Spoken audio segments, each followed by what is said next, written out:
How do you know if you are one of the chosen ones?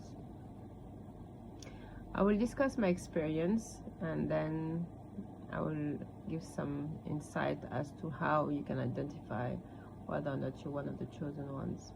From an early age, I've always pondered on the spiritual side of life. I remember wondering what happens after death when I was, in my early toddler age.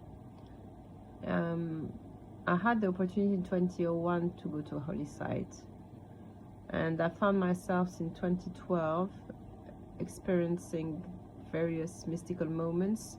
So my type of behavior is that I'm quite a pragmatic person. I usually like to apply things or teachings when I think there's a logic to it. So I'm not the blind follower. I've studied scriptures for more than 20 years, so I'm quite established in the understanding the ins and outs of faith and religions and scriptures and so on.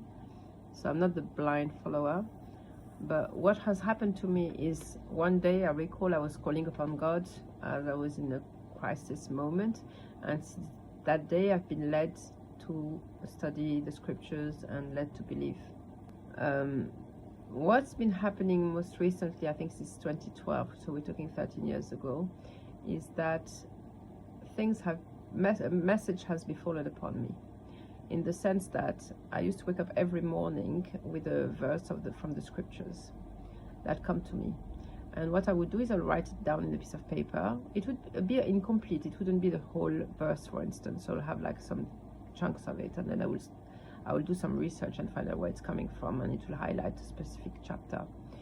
And because it was such an unusual occurrence and things that would happen, I would always dismiss it.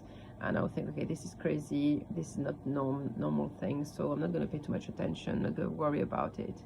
And I would just take note of it. And on the other hand, I would also practice the rituals to a very high level of practice, to a prophetic level of practice, literally.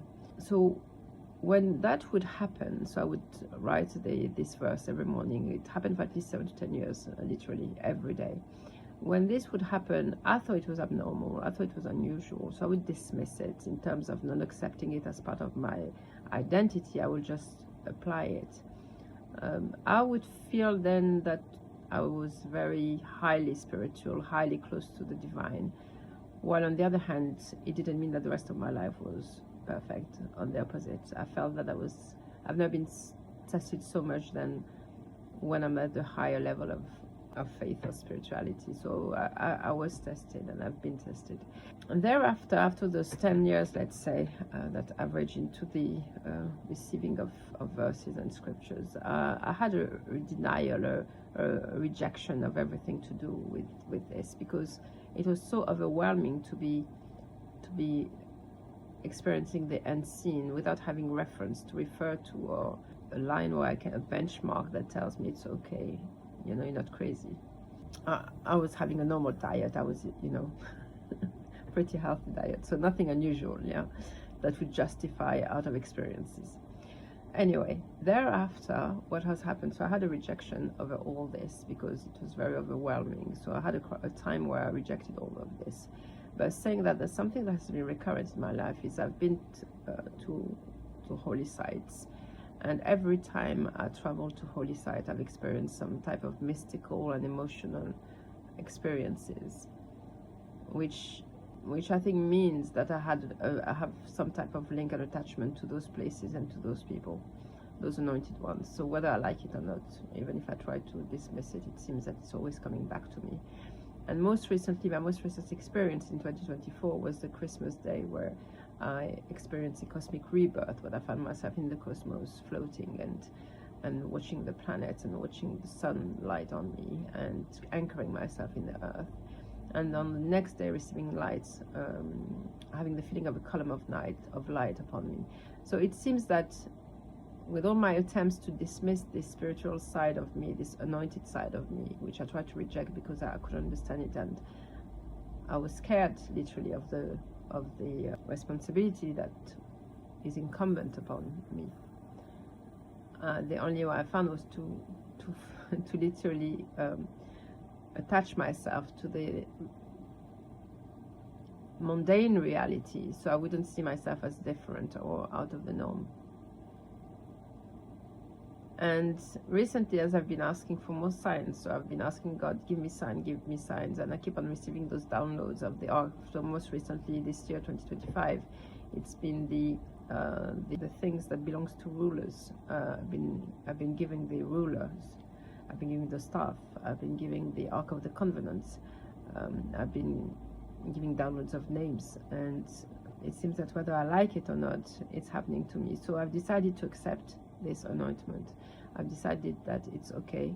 I'm not crazy, and it's simply something that I may not understand from a rational point of view. I was thinking, why would God choose me, you know? So I even rejected myself, but I've decided that it's okay. God knows best where to put his message, so I've accepted that now. And it may sound, as I said, because I'm the most rational person here, so I'm the first one to say it doesn't seem rational. But when it's an occurrence that happened after many years, I'm talking 2012 to now, and even before, then you have justification you have credentials in terms of, okay, this is really happening here. And keep on happening even more in 2025. So I thought I would do this video to mention my experience. Maybe some of you, if you have similar experiences, we can, you know, share what you have. In my case, as I said, I'm this type of person that only believe when, you know, there is when things make sense, there's a logical explanation, and it's not my imagination. So the thing is, a difference between imagination and reality is like, when it's your imagination, you make your own choice. But in this case, I didn't choose this. I didn't choose to be the recipient of this anointment. It just befell upon me. And I think this is where I know that is not from me at this level. It comes from a higher intelligence. So it comes from the divine. So it's a divine choice, not even mine. So that's how you know you're a chosen one, because you didn't even choose it. Thanks for sharing this moment with you, and I'll be happy to discuss if you have any questions about this.